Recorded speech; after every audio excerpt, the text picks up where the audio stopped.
Hello everyone, welcome to my channel Viddu creations. మేము గోదావరి స్నానానికి వెళ్ళాము.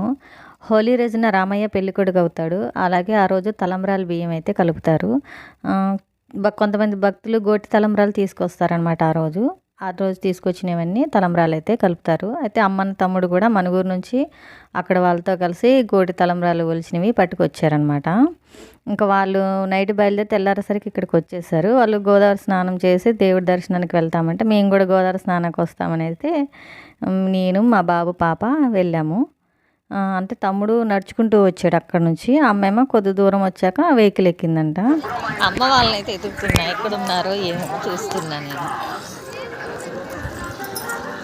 ఎక్స్పీరియన్స్ ఒకసారి చెప్పరా? మామూలు లేదు అసలు, అది చెప్పలేదు.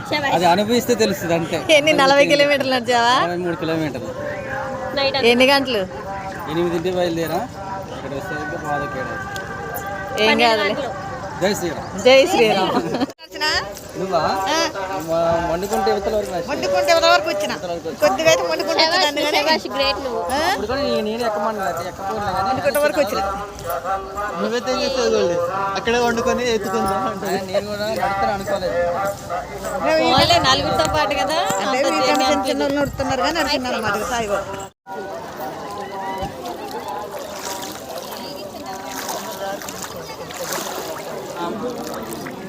జై శ్రీరామ్.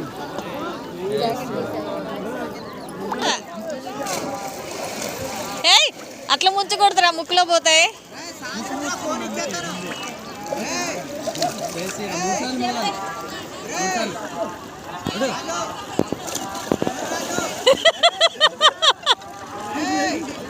చాలు సాయి, దాంతో ఆడుకుంటున్నారా మీరిద్దరే. చాలు,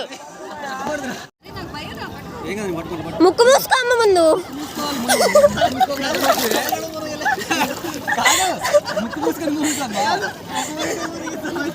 ముక్కు వంచామని ఏం కాదులని తలకా ములకలేదు. ఏం కదరా.